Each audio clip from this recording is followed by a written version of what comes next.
few moments later.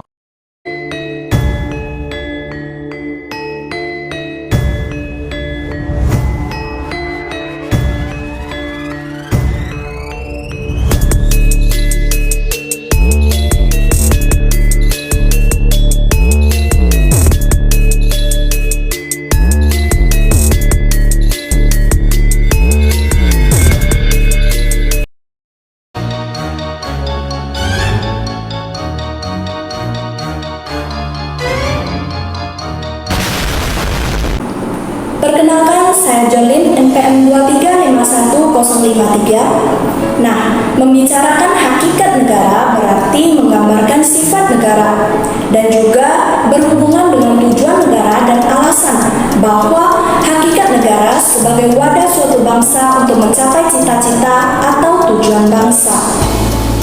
Baik, di sini saya akan mencantumkan beberapa pengertian negara menurut para ahli.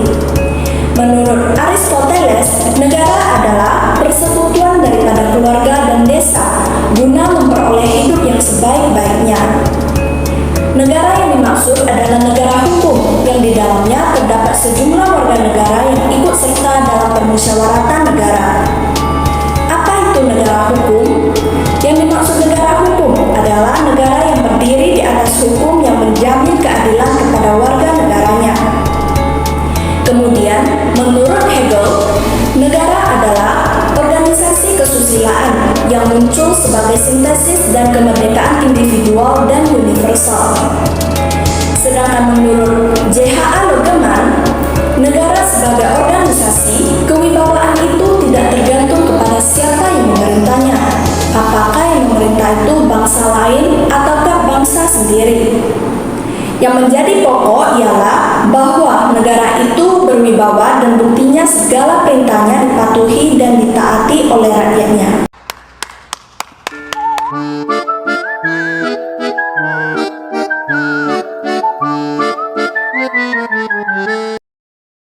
Nama saya Finfilly Shaw dengan NPM 2351081. Teori hakikat negara ada teori sosiologis. Teori sosiologis menyatakan bahwa negara adalah suatu kesatuan ikatan hidup bersama dan kerjasama yang dilengkapi dengan kekuasaan pemerintah asli pada suatu wilayah tertentu. Teori ini melihat negara sebagai organisasi sosial yang berdampingan dengan organisasi lainnya.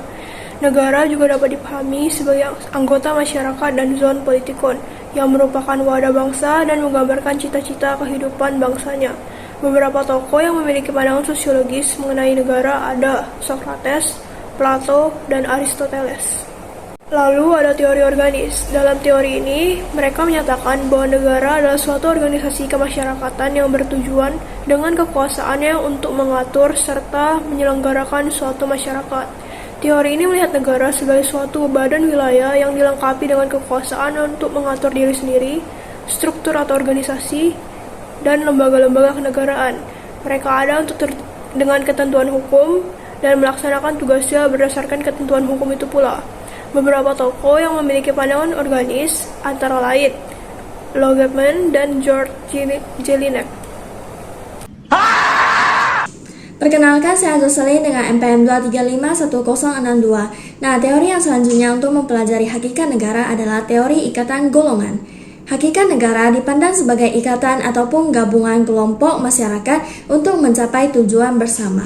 Jadi, kalau tadi sosiologis dan organis menyoroti individunya, kalau teori ikatan golongan dia menyoroti kelompok kecil yang sudah terbentuk terlebih dahulu, sehingga tujuannya bersama adalah perumusan kehendak bersama dan bukan kepentingan dari golongan ataupun kelompok tertentu. Yang selanjutnya adalah teori dua isi. Yang pertama, negara dipandang sebagai social fact atau kenyataan sosial. Satu kesatuan kehidupan masyarakat ini bisa dibilang melihat negara dari segi sosiologis masyarakatnya.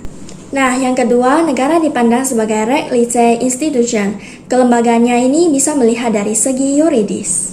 Nah, teori yang terakhir untuk mempelajari hakikat negara adalah teori hukum murni yang diutarakan oleh Hans Kelsen, di mana hakikat negara sebagai sistem hukum yang ditujukan untuk ketertiban. Ketertiban di sini berkaitan dengan tata hukum atau legal order. Menurut Padmo Wahyono, setidaknya ada 3 aspek yang diperhatikan. Pertama, negara sebagai objek atau alat untuk mencapai tujuan. Yang kedua, negara sebagai subjek atau pelaku yang mewujudkan tujuan tersebut.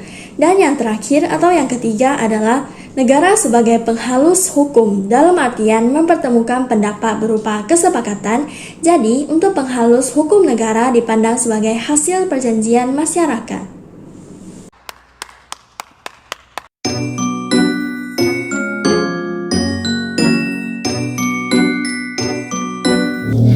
Assalamualaikum warahmatullahi wabarakatuh. Perkenalkan, nama saya Putri Adila dari NPM 2351054. Di sini saya akan menjelaskan tentang sifat negara dan hakikat negara. Sifat negara menjadi salah satu konsep penting yang dipelajari. Beberapa sifat negara yang dijelaskan dalam beberapa sumber adalah: yang pertama, sifat negara yang memaksa.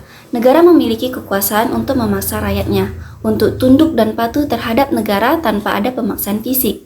Sarana untuk itu adalah biasanya polisi, tentara, dan alat penjamin hukum lainnya. Dengan sifat memaksa ini, diharapkan semua peraturan perundangan yang berlaku ditaati supaya keamanan dan ketertiban negara tercapai. Yang kedua sifat negara yaitu sifat monopoli.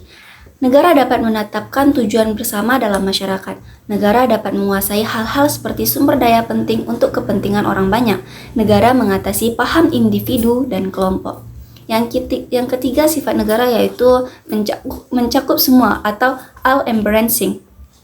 Semua peraturan perundang-undangan yang berlaku adalah untuk semua orang tanpa kecuali. Hal itu perlu dikarenakan kalau seorang dibiarkan berada di luar ruang lingkup aktivitas negara, maka usaha negara ke arah tercapainya masyarakat yang dicita-citakan akan gagal.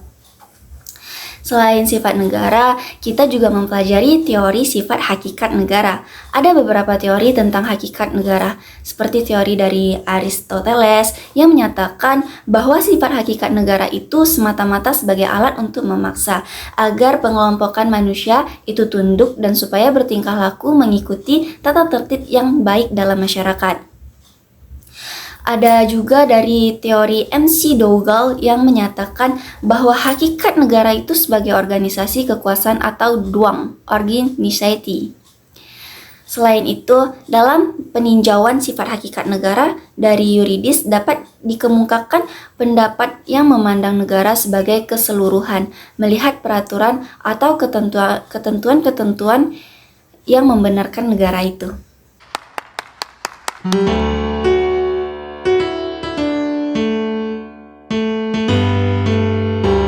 Perkenalkan, nama saya Faiza. Saya dari NPM 2351162.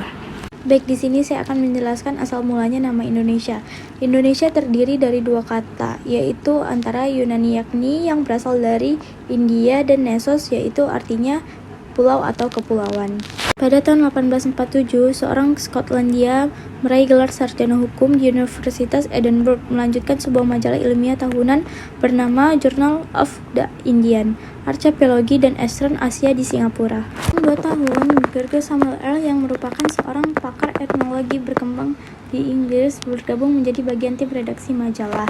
Nah, pada tahun 1850, George Samuel menerbitkan artikel dengan judul tentang karakteristik utama bangsa Papua, Australia, dan Melayu Polynesia di volume keempat Journal of the Indian Archipelago dan Eastern Asia halaman 66-74. George Samuel menekankan bahwa sudah waktunya kepulauan di Hindia ini memiliki nama yang khas. Ia mengusul 2 nama, yaitu kepulauan yang disebut Indonesia dan Melayunesia. Logan berpendapat bahwa perlu ada nama khusus untuk kepulauan yang kita sebut Indonesia, karena istilahnya kepulauan Hindia terlalu panjang dan membingungkan. Penduduk pribumi yang pertama kali menggunakan istilah Indonesia adalah Suwardi Suryadiningrat atau yang biasa kita sebut Ki Hajar Dewantara. Ketika ia diasingkan ke Belanda pada tahun 1913, ia mendirikan sebuah biro dengan nama Indonesia per Bureau. Pada tahun 1917, Prof. Cornelis van memperkenalkan nama Indonesia yang dapat mudah kita ingat dibandingkan Indische. Nah, sejalan dari itu, istilah inlander atau orang pribumi diganti dengan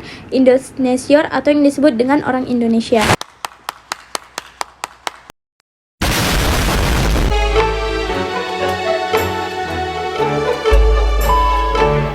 Sekian, terima kasih. Assalamualaikum warahmatullahi wabarakatuh.